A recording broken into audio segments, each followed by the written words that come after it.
अखन अपने सब सुन रहल छी एपी प्रोडक्शन के प्रस्तुति।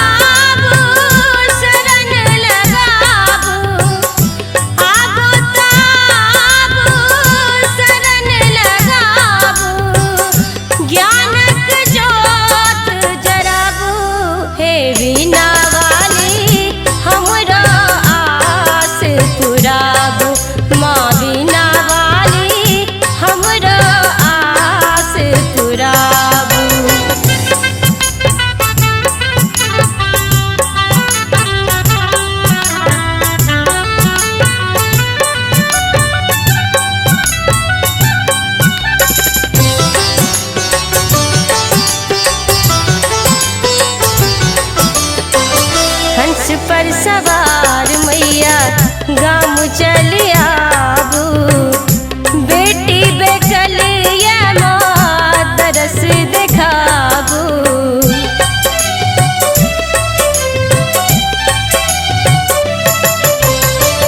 हंस पर सवार मैया गाँव चल आबू, बेटी बेकल या माँ तरस देखाबू।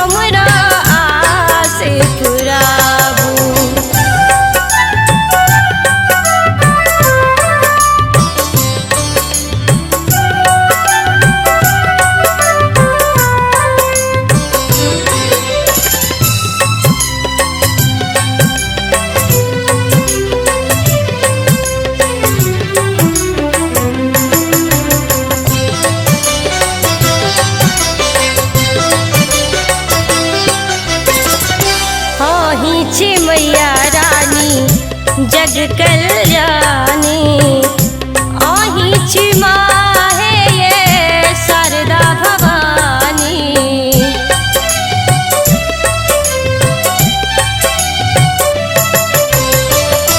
आही छी मैया रानी जग कल्याणी, आही छी माँ है ये शारदा भवानी।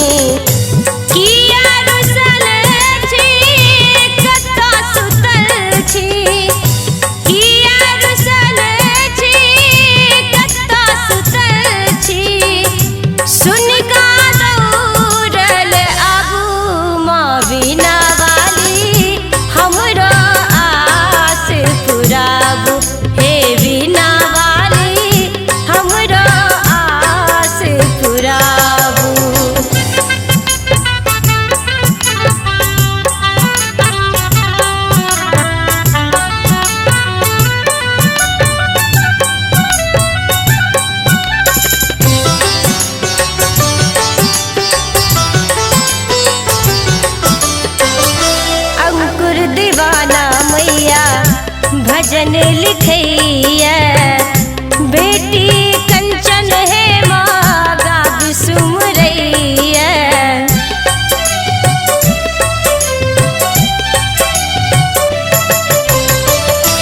अंकुर दीवाना मैया भजन लिखैया बेटी कंचन मैया गाब सुमरैया।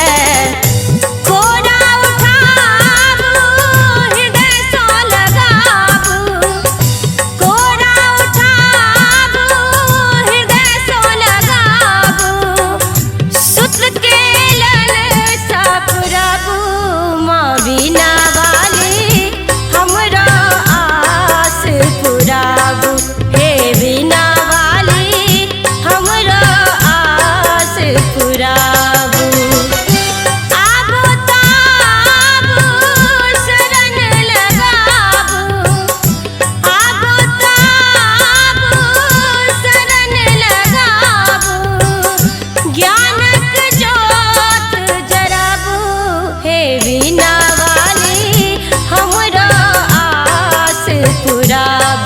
माँ